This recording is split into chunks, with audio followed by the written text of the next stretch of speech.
Japan की एक लोक कथा है। वहाँ के लोग खाने में मछलियों के व्यंजन बहुत पसंद करते हैं।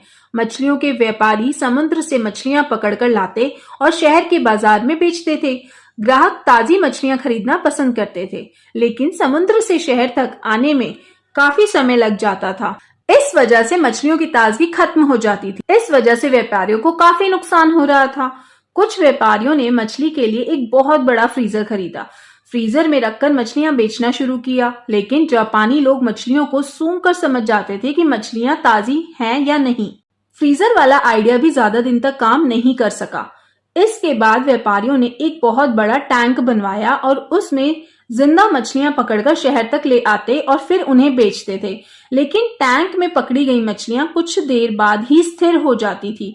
समुद्र में रहने वाली मछलियां टैंक के पानी में ज्यादा इधर उधर विचरण नहीं करती थी। ऐसी मछलियों के स्वाद में भी अंतर आ जाता था। जापानी लोग चक्कर ऐसी मछलियों की परख कर लेते थे। व्यापारियों कि ये आइडिया भी ज्यादा दिन तक काम नहीं कर सका। ग्राहक सिर्फ ताजी मछलियां खरीदना पसंद करते थे। तब व्यापारियों ने पानी के टैंक में मछलियों के साथ ही एक छोटी शार्क मछली को छोड़ दिया। इससे छोटी मछलियां शार्क से बचने के लिए लगातार मेहनत करती और उनके शरीर में ऊर्जा बनी रहती। शार्क कुछ मछलियां तो खा लेती थी, लेकिन बाकी मछलियां शहर तक पहुंचने के बाद भी एकदम ताजी रहती थी। व्यापारियों को ऐसी मछलियों के दाम भी ज्यादा मिलने लगे थे। व्यापारियों ने लगातार अलग अलग तरीके से मेहनत की तो उन्हें ताजी मछलियां बेचने में सफलता मिल गई।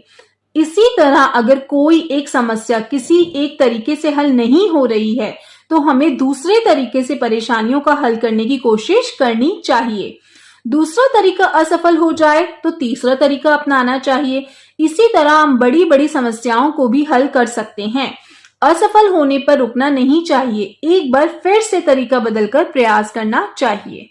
अगर आपको हमारी ये कहानी अच्छी लगी तो कमेंट में अपने विचार जरूर साझा कीजिएगा और चैनल को लाइक, शेयर और सब्सक्राइब जरूर कीजिएगा। हमें आगे ऐसी वीडियोस बनाने की मोटिवेशन मिलती रहेगी।